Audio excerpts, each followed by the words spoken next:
A microbiota intestinal. A microbiota intestinal tem uma grande influência na saúde e no bem-estar de uma pessoa. É como uma impressão digital, pois é diferente em cada indivíduo. Atualmente, existem muitas questões não resolvidas a esse respeito, mas as pesquisas continuam. Sempre que falamos de microbiota, nos referimos a um grupo de micro-organismos. Eles podem habitar diferentes partes do corpo, como a pele, a boca, a vagina, entre outras. Portanto, o termo microbiota intestinal faz referência ao conjunto de micro-organismos que habitam o intestino. Anteriormente, a microbiota intestinal era chamada de flora intestinal ou microflora intestinal. Muitos especialistas a consideram um novo órgão que desempenha funções essenciais na manutenção da boa saúde. No momento, sabe-se que está intimamente relacionada ao crescimento, à imunidade e à nutrição. Acredita-se que as alterações na microbiota intestinal possam trazer alguma luz sobre questões tão complexas quanto a obesidade e a asma. Também há indícios de que está relacionada a transtornos gastrointestinais, como a síndrome do intestino irritável e a doença celíaca. O que é a microbiota intestinal?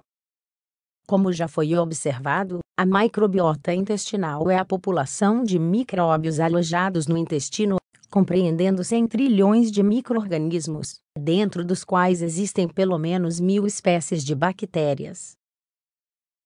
Tem cerca de 3 milhões de genes. A microbiota intestinal pode pesar até 2 quilos. Apenas 1/3 da microbiota é comum entre os seres humanos. Os 2/3 restantes são específicos de cada pessoa. O projeto Microbioma Humano identificou apenas 30% da microbiota intestinal. As alterações da microbiota são chamadas de disbioses e estão associadas a várias doenças.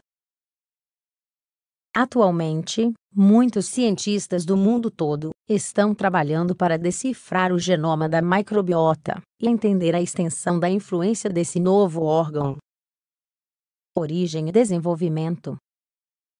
A microbiota começa a se desenvolver a partir do momento do nascimento, pois o intestino do feto é estéril dentro do útero da mãe. A composição da microbiota no bebê depende diretamente da forma como ele é alimentado. Acredita-se que seu desenvolvimento se estabilize por volta dos 3 anos de idade. A microbiota intestinal continua sua evolução ao longo da vida. Seu equilíbrio pode ser afetado por múltiplos fatores. Por isso, a microbiota de uma pessoa idosa é consideravelmente diferente da microbiota de um adulto jovem ou de uma criança. Vários estudos demonstraram que os prebióticos e os probióticos exercem uma influência positiva na microbiota. Eles favorecem o crescimento e a atividade de algumas bactérias boas, pois atuam como nutrientes para elas. Tanto os prebióticos quanto os probióticos são encontrados em alimentos fermentados. A importância da microbiota intestinal.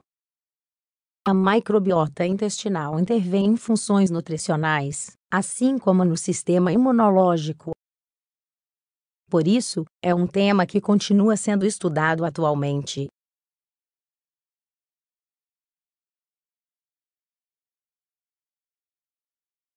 Todas essas funções são objeto de pesquisa atualmente.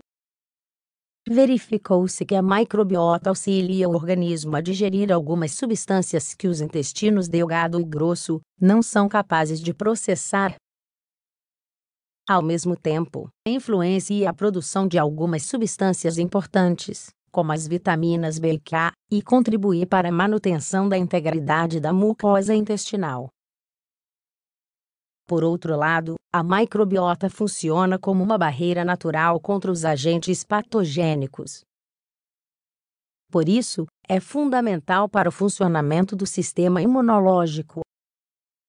Além disso, acredita-se que haja uma estreita relação entre o desequilíbrio da microbiota e a doença de Crohn. Outros dados interessantes. As características da dieta e os fatores genéticos influenciam de maneira decisiva a composição da microbiota intestinal.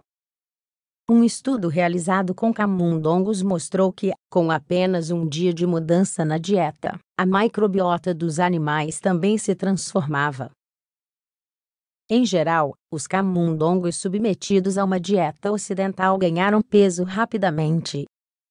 No início da vida, existe uma diferença significativa entre a microbiota dos bebês, que são amamentados com leite materno, e daqueles que recebem fórmula.